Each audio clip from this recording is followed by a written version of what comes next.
EXG. It's Gaming. Hey guys, and welcome to another episode of Science Sundays with me, your host Calavaryn. And I don't know why I went sort of American TV presenter there, but we have a special guest with us today. They are called the Seagulls, and you may be able to hear them throughout the entire video. They have nothing to contribute, so I'm sorry if you can hear them. But oh yeah, and also Mr. Train, and he's going to go past like every 5 minutes because that's what he does, because he's a pain in the ass. But so yeah, if you don't know what the series is, basically I talk about different parts of science on Sundays, hence the name Science Sundays. And thank you for that lovely message, Mr. OB.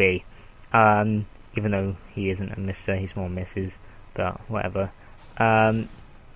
So basically, my voice may sound a little bit off today because I did have prom on the Friday. I also can't talk because for some reason my mouth is very dry today. I think it may just be because I just drank a pint of orange juice. For some reason that dries your mouth out. I really don't get that, but oh well. And yeah, so what I'm going to be talking about in today's episode are black holes, and I did touch on these a little bit on Friday, what am I about on Friday? In the very first episode. I don't know why I said Friday. I've tried to record this episode like twice now.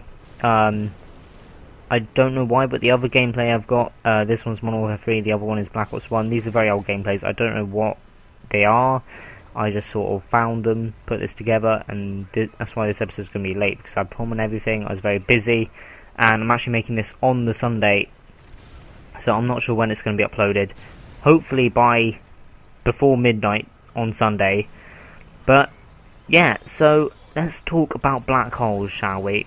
So the reason why I want to talk about black holes is because I only touched on them a little bit in the very first episode, about 5 minutes, and they are one of the most mysterious objects in the universe, which makes them extremely interesting, as is everything in the universe. But what's really incredible is that it was only like a short while ago, like 20 years ago, that when people heard about black holes, they used to laugh. And now it's no laughing matter. But black holes were only things that were heard of in science fiction movies. They weren't considered possible because they sort of broke the laws of physics, and they weren't. They were sort of this mythical, legendary thing, sort of like a Pegasus in a way, but science nerdy Pegasus. But yeah, as you know, black holes are extremely powerful, and what's incredible is that their power comes from gravity, which a lot of you may know. And you'll see how just how powerful gravity can be later on in the episode. And so this gravity is so powerful that it can sort of bend light, and if the light gets too close, it will get sucked in, which is why they're called black holes, because the light can't get out, it can't get to your eyes, it can't get to the camera, so then you cannot see any colour, because the light hasn't bended or refracted or reflected off of anything. I'm not sure if bended is a word. I'm not sounding very smart for this episode, am I? But and the incredible thing is that they can destroy entire solar systems.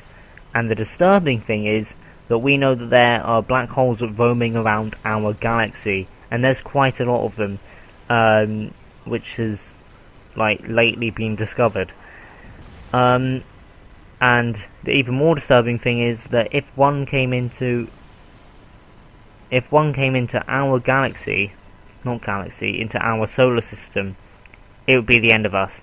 Now, what could happen is that all of our neighbouring planets, such as Mercury, Venus, Mars, Uranus, yeah, that's right, Uranus, not Uranus, but they could be torn out of their orbit, as well as Earth. We would be torn out of our orbit of this sun, and we could all be sort of smashed together. That would be the end of us. There's no way we would survive that sort of thing. Also, if Earth was ripped out of its orbit and just flung into space, the entire planet would freeze over. Everything would die. But if one got near Earth, but not near enough to just completely destroy us, asteroids would be pulled out of the asteroid belt, flung towards us, and we would have constant meteor showers, and that would also be the end of us, which is kind of sad. But another thing that could happen is if it did get really close, first of all, it would just eat up our atmosphere. We would burn up pretty soon, because the ozone layer would be gone, and then it would just tear the planet apart. So there's some nice things to think about later on. But it would be the apocalypse if a black hole came anywhere near our solar system. And as I said in the first episode, a black hole isn't just an empty piece of space. It is incredibly heavy. Now, to help you imagine how heavy it is, picture the Earth in your head. Just think of the Earth. Now start to crush it.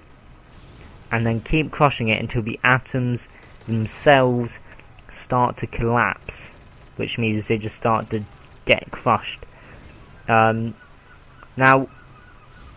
keep crushing it until it's about 2 inches wide. That is how dense a black hole is. Now, when I say it's 2 inches wide, it is still the same weight as the